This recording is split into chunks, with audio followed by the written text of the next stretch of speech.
about, revitalizing the Cape and Islands and southeastern Mass while maintaining that village mentality that people love when they come to New England. This is episode 215 of the Community Broadband Bits podcast from the Institute for Local Self-Reliance. Welcome, I'm Lisa Gonzalez.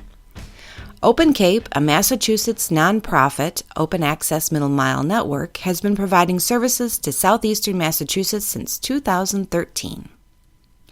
At first, the network just connected community anchor institutions, but now it offers fiber connectivity to businesses as well.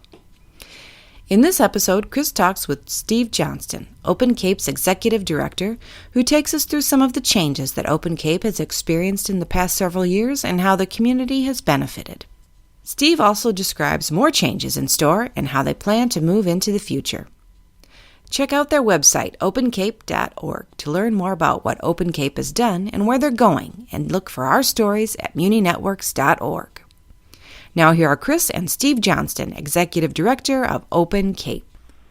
Welcome to another edition of the Community Broadband Bits podcast. I'm Chris Mitchell, and today I'm speaking with Steve Johnston, the Executive Director of Open Cape out there in Cape Cod, Massachusetts. Welcome to the show. Thanks, Chris. It's great to be here. I'm excited to get a better sense of what's going on. You've had some pretty great developments recently, but as always, I'd like to start by giving people a little bit of a background. What was the genesis of Open Cape? Sure. Really quickly, I'm sure most of your audience is probably obviously familiar with the BTOP process. Open Cape is kind of testament to it's better to be lucky sometimes. In 2006, there was a meeting here on Cape Cod and included people from southeastern Mass, Cape Cod, and the islands, Nantucket and Martha's Vineyard, and where everyone was talking about, hey, we need better connectivity, we need better service. About 300 people showed up, and that was the original genesis of kind of Open Cape.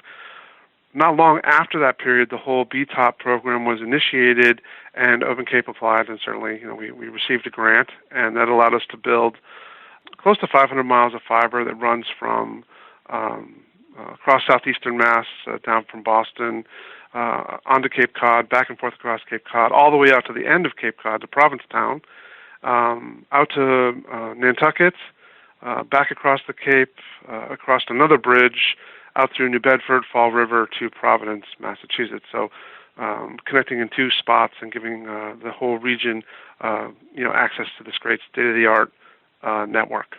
And I think it's worth noting, I think people think Cape Cod, they think, lots of rich people, vacations. What are the demographics of Cape Cod actually like?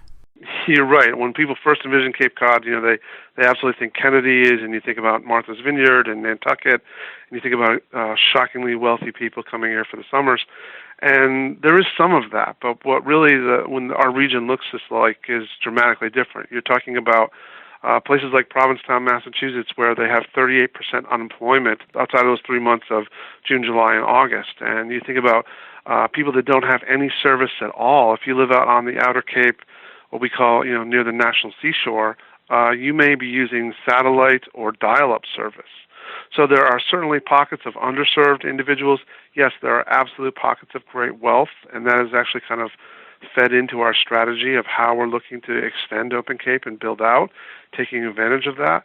But really, when you look at the majority of our network, you've got pockets of completely underserved areas. Even off Cape, when I look at my service map, on Cape is a very different strategy. The Cape and Islands are a very different strategy as off Cape. When I say off Cape, if you have to go across, there's a canal that connects the Cape Cod Canal, two bridges that you go across, and you go out to Fall River, New Bedford, Mass, both cities of 100,000 individuals plus, large immigrant populations.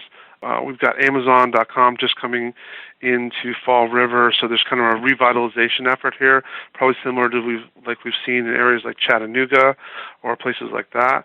So yes, when people think of Cape Cod, they think of the Kennedys, but there's also a huge underside of it. And it's also, shockingly enough, it's the third oldest county in the country.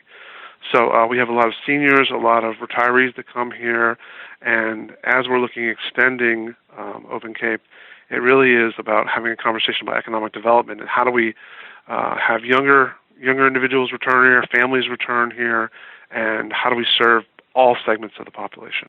Well, and I think we're going to spend a lot of time talking about how you're going to be serving all of the population.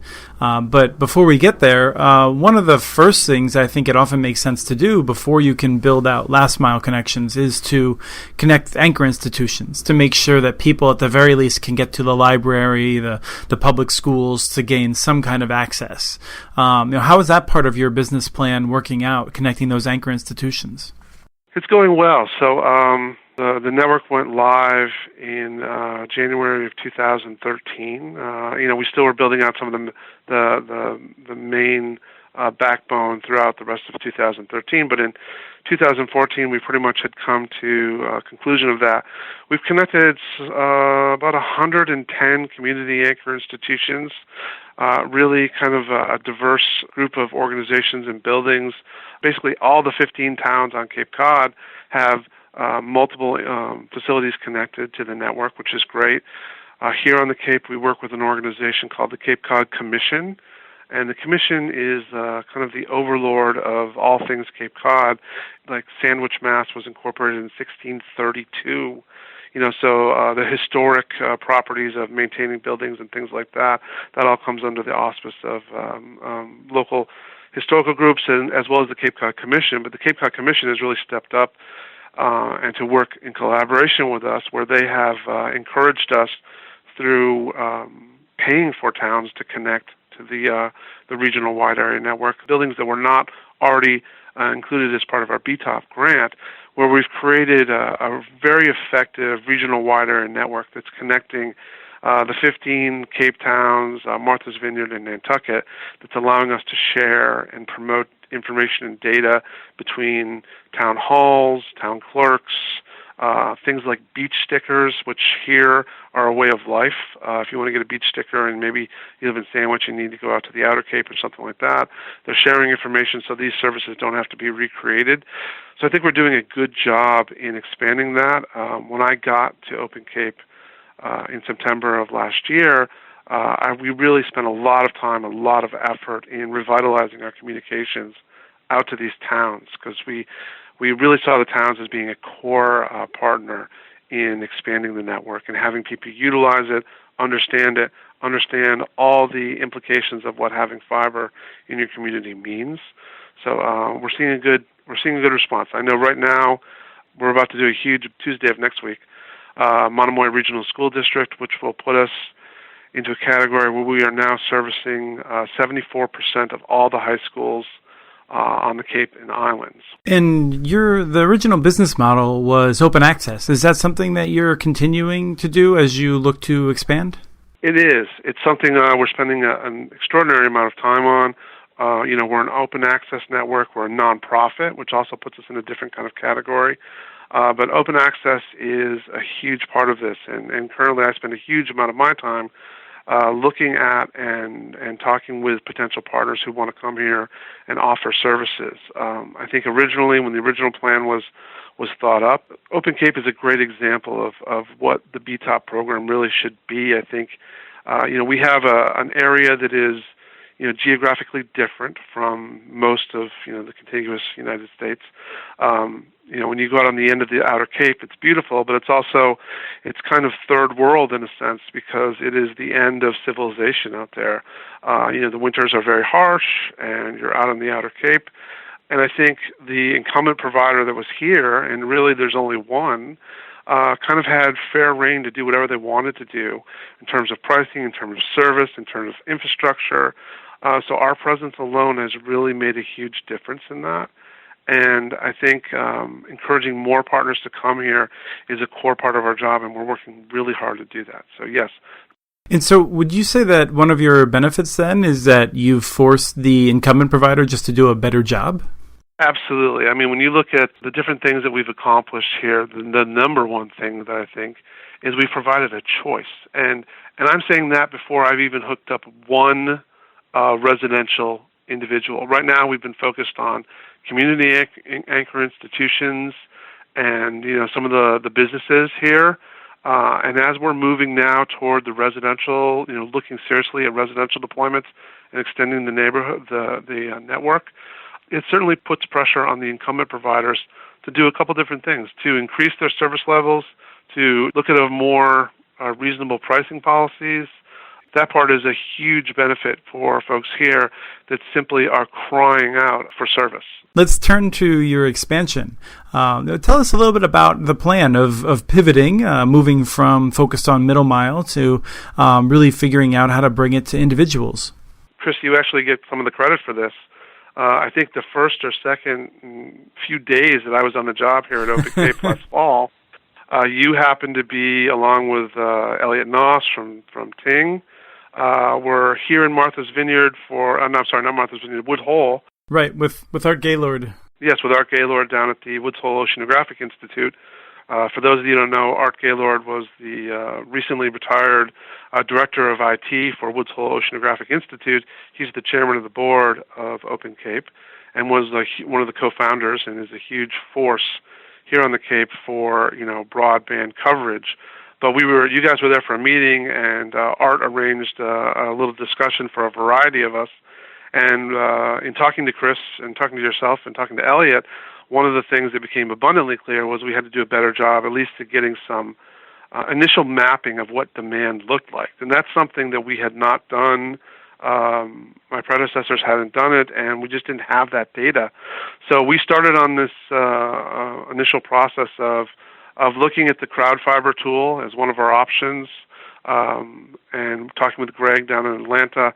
And so for people who maybe have just heard of it, crowd fiber and Greg Richardson, the person who's most associated with it, his team, crowd fiber allows you to put up a website in which people can subscribe, or can pre-subscribe and say, yes, I'm interested in this, or you provide all kinds of demographic information or statistical information about what their interest is, what kind of connections they have, and that sort of thing. Is that about right?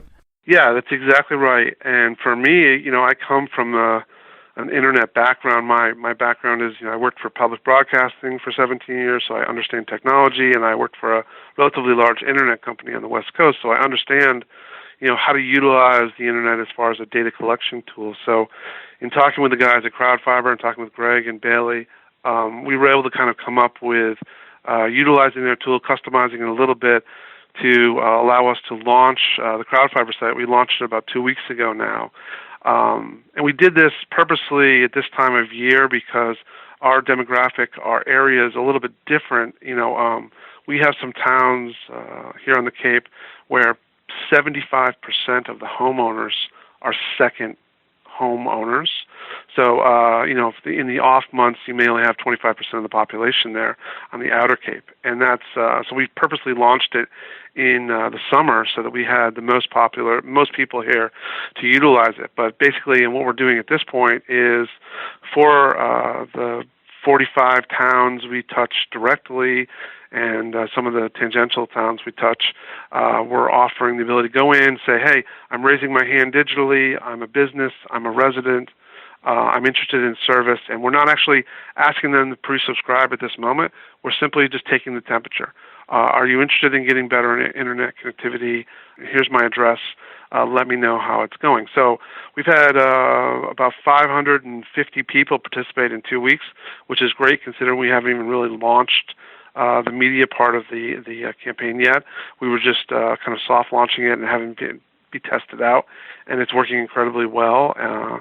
Some communities that we had met with, and they knew this was coming, we met with all the Cape communities, had really got behind this and are promoting it in their communities, and that's why that whole communication part of it is so critical. We spent so much time rebuilding, refreshing relationships with the selectmen, the town leaders, the influencers in every community, so that when we did roll this out, we would be guaranteed to have, enthusiastic participation.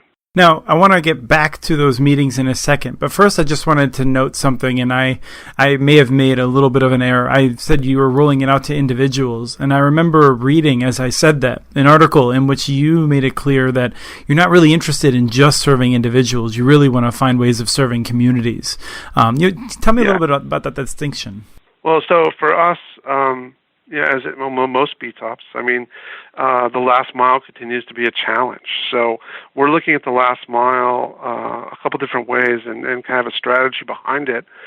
by working with the towns, it makes so much more sense when you look at some of the other successes of towns connecting around the country. Here in Massachusetts, one of the ones that gets pointed to a lot is Leverett, Massachusetts, very small town, 800 homes. They basically rolled out and connected the entire community. Every home, every business went right down the street and connected folks. That's a model that's interesting to us just in the sense that it's very efficient and cost-effective.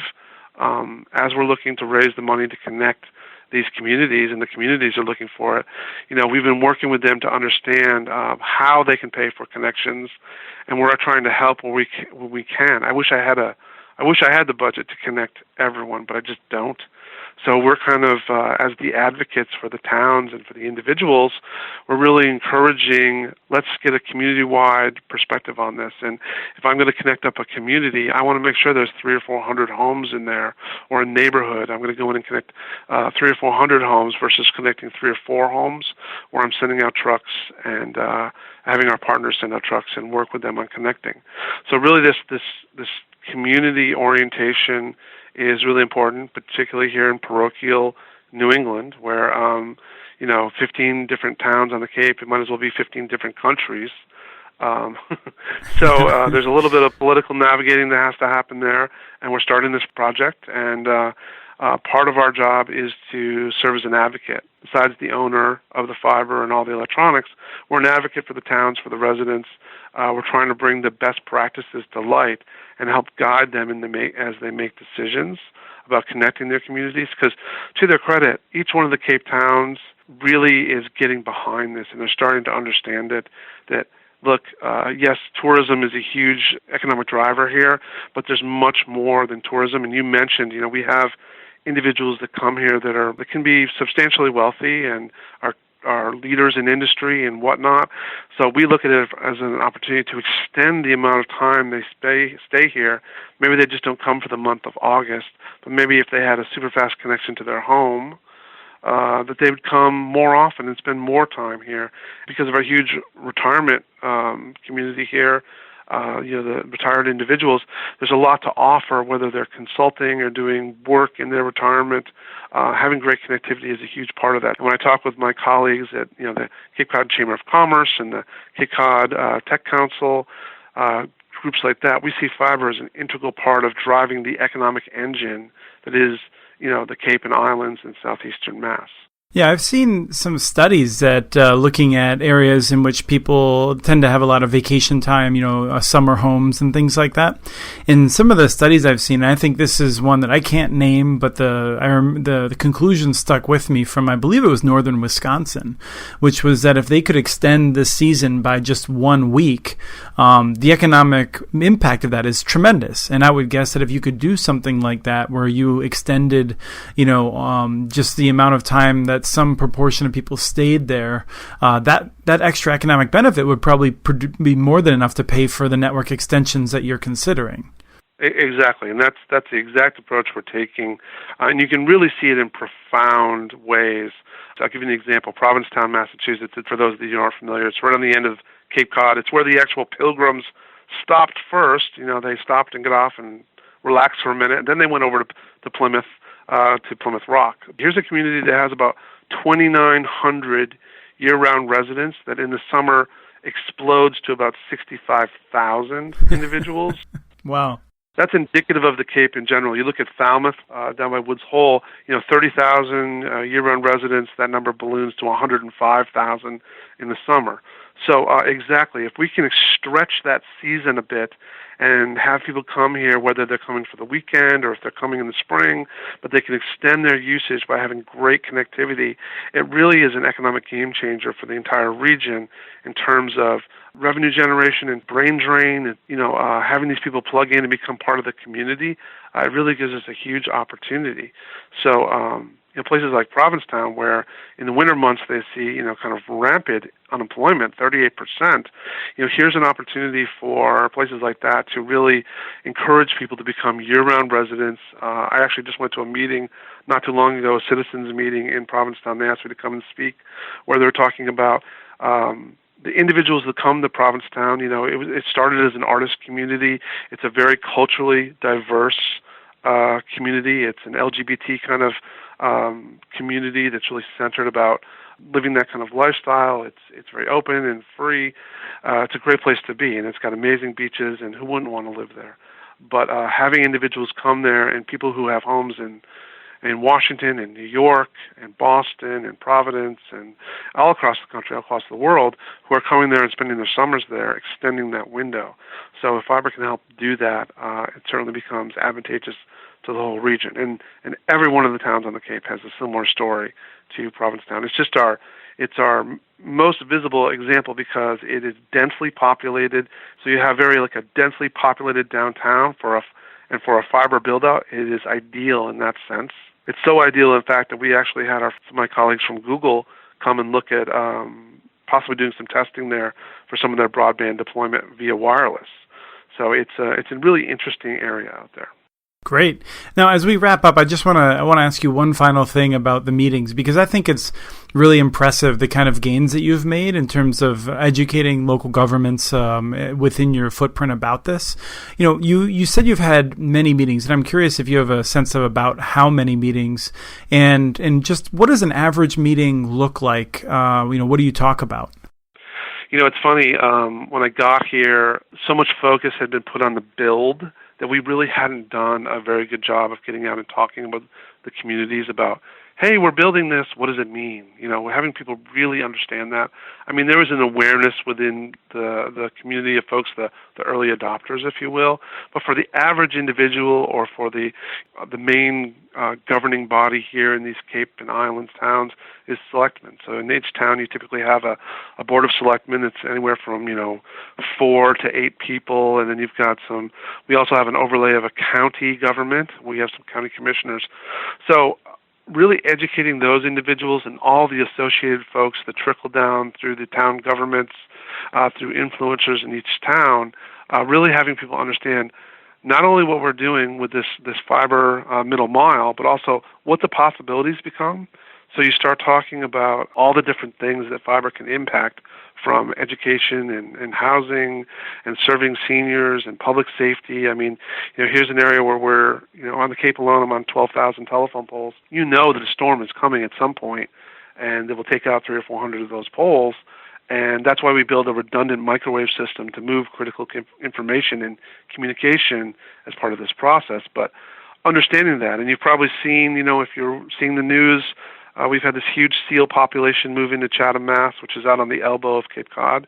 And now we have these interesting things swimming around in the water, these 12 and 14-foot great white sharks, which is super interesting. So we have all this research going on, whether it's an extension of Woods Hole or those organizations that are researching the great white sharks. But we have 7.5 million people that use these outer Cape beaches a year, and that presents some safety issues. So we're working with a variety of organizations about, tying fiber into early predator, shark warning technology and things like that, just so we can make sure this is a safe environment. So really doing a job to educate the towns. And I know in the first 2 months I went out and did about 120 meetings. Literally, I would meet with anyone who wanted to talk to me, from boards of selectmen to economic investment development corps to, every town has this one senior individual who isn't really a politician or selectman, but just as an influencer, the godfather, if you will, of the town, to doing those kind of meetings and understanding. And I've talked to homeowners associations, I've talked to business associations, the home builders associations. Here on the Cape Cod, we have an organization called the Smarter Cape Partnership, which is really a combination of groups. Open Cape is one of the founders, the Cape Cod Chamber of Commerce, Cape Cod Community College, the Home Builders Association, the Realtors Association, the Cape Cod Young Professionals. And we work in collaboration with organizations like the Cape Cod Commission to kind of set the tone for important things that are happening on the Cape and Islands. So working with those groups to communicate really clearly about goals and objectives moving forward. And I think that's made a colossal difference in the turnaround we're seeing as far as people getting behind connectivity and understanding it's a lot more than just getting fast Netflix. It's about, revitalizing the Cape and Islands and southeastern Mass while maintaining that village mentality that people love when they come to New England. Great. Well, I think that's a great note to end on. So thank you so much for telling us more about Open Cape and how you're going about expanding and improving it. Great. Thanks so much, Chris. I appreciate talking to you. That was Chris and Steve Johnston, Executive Director of Open Cape in Massachusetts. We have transcripts for this and other Community Broadband Bits podcasts available at muninetworks.org/broadbandbits. Email us at podcast@muninetworks.org with your ideas for the show. You can follow Chris on Twitter. His handle is @CommunityNets. Follow muninetworks.org stories on Twitter, where the handle is @muninetworks.org. Thank you to the group Roller Genoa for their song Safe and Warm in Hunter's Arms, licensed through Creative Commons. And thank you for listening to episode 215 of the Community Broadband Bits podcast.